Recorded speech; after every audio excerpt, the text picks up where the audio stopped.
Howdy team, happy Thursday. I hope you guys are doing great. Thanks for checking out the video. I'm just going to talk about one part of our lesson today. I'm intentionally typing out a lot. I know some of you like to have notes in front of you while you're teaching, and so I'm giving you something physical you can look at. But this one verse, I got too excited about just to type it out, so I wanted to preach it to you a little bit. Okay, I'm talking about verse 33 of Matthew chapter 13, and it's so good. It's the parable of the yeast. Here's the thing. Whenever Jesus makes the statement, the kingdom of God is like the yeast, a woman, they would have stopped with the kingdom of God is like the yeast, and all of their heads would have just gone on fire. Okay? All of them. Because here's the thing. For their, at least for a Jewish person, for their entire life, every year they would have celebrated the Passover, and that's their holiest and most important holiday. And every year before the Passover can be celebrated, all yeast must be removed from a home. It was the very first step of preparation for Passover. In fact, typically, sorry ladies, generally the women of the house would spend days, if not weeks, preparing their home for Passover by removing all yeast, every little hint of it.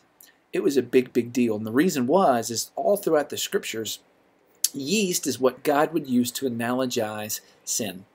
He would talk about how sin would spread through a camp or through a family or through a country, just like yeast spreads through bread.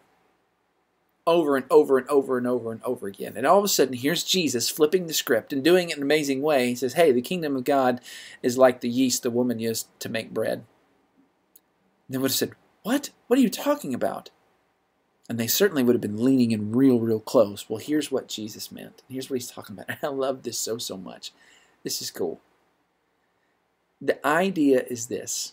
Yes, we as human beings, who are the ones who are charged with advancing God's kingdom, are sinful individuals.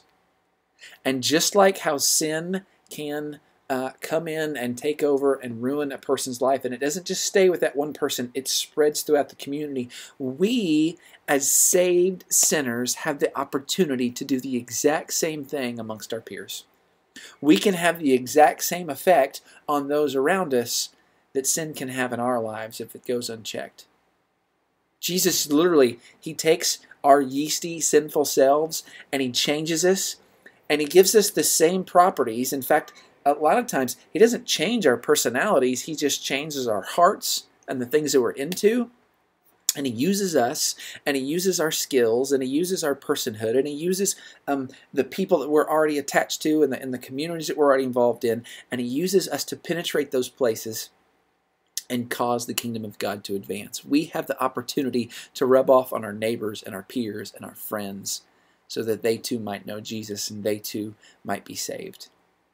Isn't that cool? I love this passage. This is a cool opportunity that Jesus gives us. So if you only want to talk about this one verse, and I'm completely confident that you can do that, by all means, talk about just this one verse. We're giving you several options, but this is a good one. Guys, I love y'all. Talk to you later. Bye.